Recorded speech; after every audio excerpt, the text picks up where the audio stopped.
Friends tuned in. Today, Flamengo's defender Leo Pereira received a plaque in honor of his 300 matches played for the club, and here by my side is Lucas Bayer. Lucas, it's a pleasure for us to be here together once again, right? Covering another event together here. Leo Pereira talked a lot about the Brazilian national team and revealed his anxiety about being called up for the World Cup. He also talked, of course, about reaching the milestone of 300 matches wearing Flamengo's jersey. And I want to hear from Lucas here about the main points. He's still doubtful for Sunday's derby against Vasco, but he'll most likely be there, as he himself revealed here in the press conference, either on the bench or in the starting lineup. I think it'll depend more on the medical clearance. Flamengo's doctor also gave an interview here, right? And he gave the go-ahead. Now it's up to the player and coach Leonardo Jardim, but I'll hand it over to Bayer to hear what he thought about the main points of this press conference, and of course to talk a bit about the tribute to Leo Pereira as well. Yeah, 300 games wearing Flamengo's jersey. He reached that milestone in the 4-0 win over Atlético Mineiro. Leo Pereira is having a great moment with Flamengo, even being considered for the World Cup. And then we talked about his excitement for the World Cup. If fans are anxious for the World Cup, imagine how a player who might play feels. So, Leo was really honest about it. He talked about this possibility. He said that Carlos Ancelotti will be at Maracanã on Sunday for Flamengo, and he will, so will he play? If he does play, it's important for Ancelotti to see how he's doing. Remember, as Vidal said, Leo Pereira suffered a cut on his leg in Flamengo's last Libertadores match. He's still recovering from this problem, but it's nothing too serious. The expectation is that he'll be included in the squad, that he'll be available, but if he's not, he'll be back in the middle of the week for the Libertadores. Leo highlighted this moment he's experiencing in his career, being a starter for Flamengo, winning everything with the red and black jersey, and now there's the expectation for the World Cup. I think Leo is very confident. He also discussed his partnership with Danilo in response to Lance. Danilo is very experienced, having played in the World Cup, so they often talk behind the scenes about how things work. How do I handle this pre-World Cup anxiety? Still, the atmosphere is relaxed, and Leo Pereira is having a great run with Flamengo. And let's wrap up this anticipation, because the press is also anxious to know what Ancelotti's list will look like. Leo Pereira has everything it takes to be fighting for a spot. Yeah, and that was exactly the question Lucas Bayer asked, which is on the Lance website. You can check out the article too. Everything is there from Leo Pereira's press conference. That was specifically about the question he asked, which was really cool, about how he saw Danilo, right, as an inspiration by his side, a guy who was already confirmed for the World Cup even before... By the man, right? By Ancelotti, that's it. Exactly. Even before the official call-up, with a little more than 15 days left for the final call-up of the Brazilian national team for the World Cup. And Leo spoke very well about Danilo, who is an amazing guy, and he emphasized not only on the field, but also off the field. And now we have to wait. There are still a few more Flamengo games before the final call-up. Leo also talked about commitment, right? They asked him, why, hey, Leo, are you going to hold back a bit, or are you going to keep playing with the same intensity as always?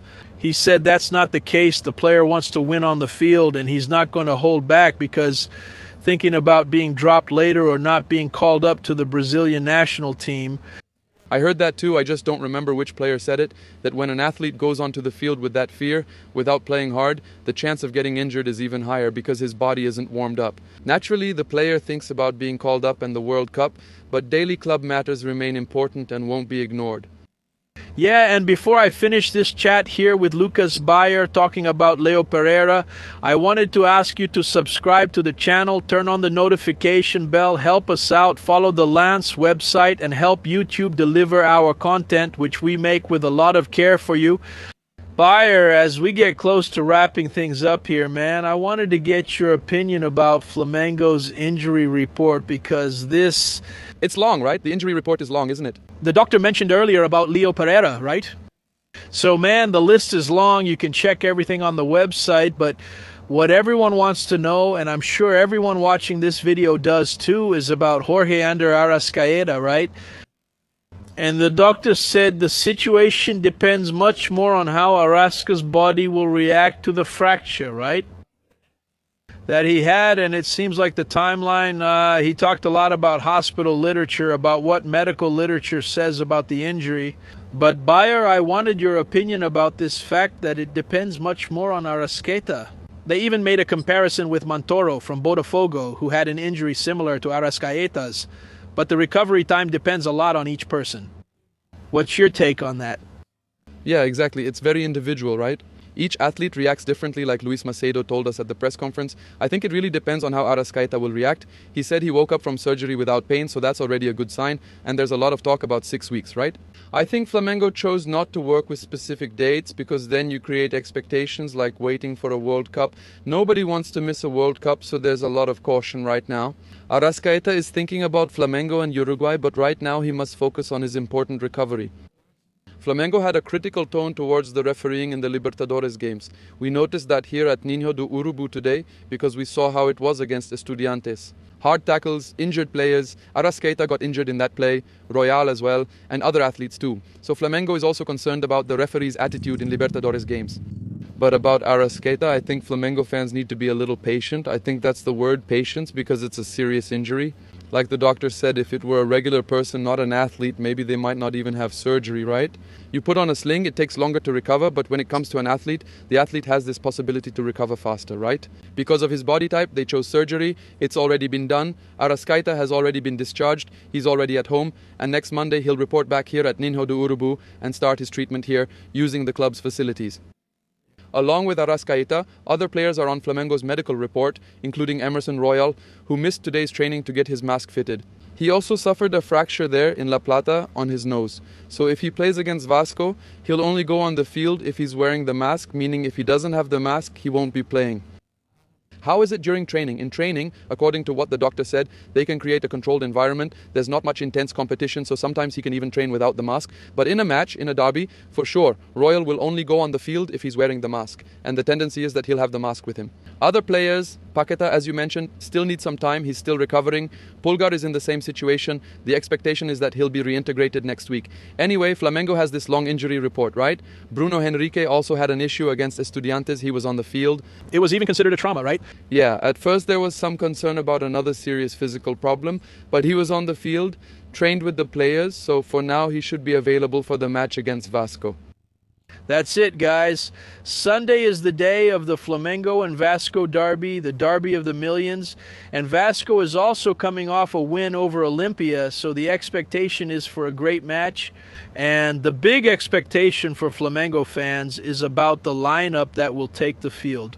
Because Flamengo, besides all these problems we've talked about, this long medical report, this extensive list of injuries, there's also Jorge Carrascal, who is suspended. Flamengo even tried to get a stay of the suspension last Thursday, but it wasn't possible. So Carrascal is also out of the derby.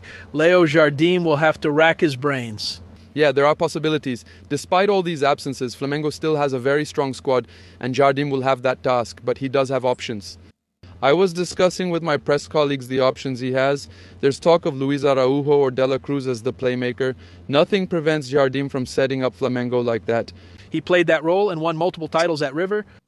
Of course, actually, Flamengo can go on the field, should go on the field, maybe with Jorginho, Herveto Araujo, and a more creative guy. It could be De La Cruz, it could be Saul. My gut feeling is that it's going to be Luis Araujo, okay?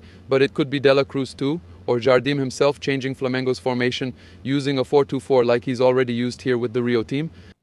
The truth is that it's an important derby. Flamengo needs to win to keep up with Palmeiras, and Vasco has been frustrated by Flamengo for a long time, unable to beat their Rio rivals, and as you said, they're coming off a win in the Sudamericana. So it's going to be a great match. Flamengo will play this game against Vasco on Sunday and then travel. They'll have a run of 4 away games, okay? An important run of 4 away games, and after the game against Vasco, they'll face Independiente Medellin over in Colombia.